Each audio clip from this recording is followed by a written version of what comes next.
Zumba ഡാൻസുമായി ബന്ധപ്പെട്ട് നമുക്ക് ഇന്ന് ഒരു വലിയൊരു ചർച്ച തന്നെ നടന്നുകൊണ്ടിരിക്കുന്നുണ്ട്. ഇത് കലാലയങ്ങളിലും അതുപോലെ തന്നെ മത നേതാക്കന്മാർക്കിടയിലും രക്ഷിതാക്കൾക്കിടയിലും സാഹിത്യകാരന്മാർക്കിടയിലും സാംസ്കാരികമായ എല്ലാ നായകന്മാർക്കിടയിലും ഇതൊരു ചർച്ചയാണ്. അതുപോലെ തന്നെ സോഷ്യൽ മീഡിയകളിലും മറ്റ് ദൃശ്യമാധ്യമങ്ങളിലൊക്കെ വളരെയധികം വളരെ നല്ല അറിവുള്ള ആളുകൾ ഇരുന്ന് ചർച്ച ചെയ്യുമ്പോൾ നമുക്ക് മനസ്സിലാകുന്ന ഒരു കാര്യം, അവിടെ പ്രധാനപ്പെട്ട ഒരു കാര്യം അവർ ചൂണ്ടിക്കാണിക്കുന്നില്ല എന്നുള്ളതാണ്.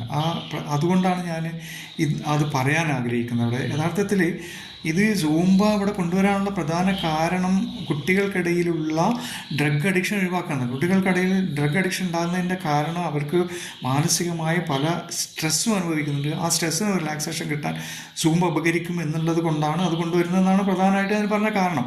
യഥാർത്ഥത്തിൽ അങ്ങനെ ഒരു അതാണോ യഥാർത്ഥത്തിൽ ഡ്രഗ് അഡിക്ഷനുള്ള കാരണം എന്നാണ് ഞാനിവിടെ പറയാൻ പോകുന്നത്.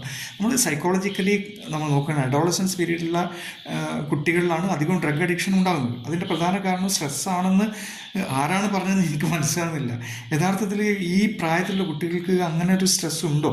അവരങ്ങനെ വല്ലാത്തൊരു ഒരു നല്ലൊരു എൻജോയ്മെൻറ്റ്, അവരുടെ ജീവിതം അങ്ങേയറ്റം ആസ്വദിക്കാനുള്ള എല്ലാ മാർഗങ്ങളും ഉപയോഗിക്കുന്ന ഒരു കാലഘട്ടമാണ്. അവിടെ പ്രധാനമായിട്ട് ഇവർക്കൊരു ഐഡൻറ്റിറ്റി ക്രൈസാണ്. അതായത് മനഃശാസ്ത്രപരമായിട്ട് അവർക്കുണ്ടാക്കുന്ന ഒരു ഐഡൻറ്റിറ്റി ക്രൈസിസാണ്.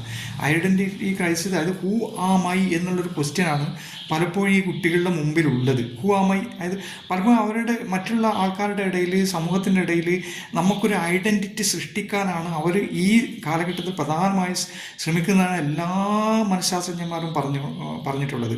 അതിൻ്റെ അടിസ്ഥാനത്തിൽ അവർ ചിലപ്പോൾ ഒന്നിനും പറ്റാത്ത ആളുകൾ ചുമരുമെന്ന് സ്വന്തം പേരെങ്കിലും എഴുതി വെച്ചിട്ട് ഒരു ഐഡൻറ്റിറ്റി ക്രൈസിസ് പരിഹരിക്കാൻ ശ്രമിച്ചുകൊണ്ടിരിക്കുന്ന ഒരു കാലഘട്ടമാണ് ഈ ടീനേജേഴ്സ് അല്ലെങ്കിൽ അഡോളസൻസ് 18-17 വയസ്സുള്ള കുട്ടികൾക്കുള്ളത്.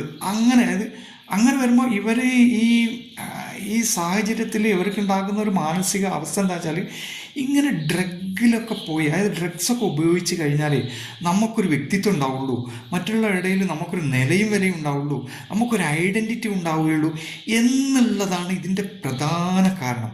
ഈ ഐഡൻറ്റിറ്റി ക്രൈസിസ് പരിഹരിക്കാൻ ഈ സൂംബ ഉപകരിക്കും എന്ന് പറഞ്ഞാൽ സ്ട്രെസ്സ് ഉപകരിക്കുമായിരിക്കാം. പക്ഷേ ഈ ഐഡൻറ്റിറ്റി ക്രൈസിസുമായി ബന്ധപ്പെട്ട ഈ ഒരു പ്രശ്നം പരിഹരിക്കാൻ, അതാണ് ഈ ഡ്രഗ്സിലേക്ക് കുട്ടികളെ തള്ളിവിടുന്നതിൻ്റെ പ്രധാന കാരണം എന്നുള്ളത് ഒരു സംശയമില്ല. മറ്റൊരു കാരണവും ഈ മനഃശാസ്ത്രത്തിൽ അത് പറയുന്നില്ല. അഡോളസൻസ് പീരീഡിൽ ഐഡൻറ്റിറ്റി ക്രൈസിസും ഹൂ ആമൈ എന്നുള്ള ആ ക്വസ്റ്റ്യനാണ് കുട്ടികൾ നേരിടുന്ന പ്രധാന പ്രശ്നം. അതിൻ്റെ ഭാഗമായിട്ടാണ് ഇതുണ്ടാകുന്നതെന്നാണ് എനിക്ക് മനസ്സിലാക്കാൻ പറ്റിയിട്ടുള്ളത്. ഞാൻ സൈക്കോളജി MSc കഴിഞ്ഞ ഒരാളാണ്. അതുകൊണ്ട് കുറച്ച്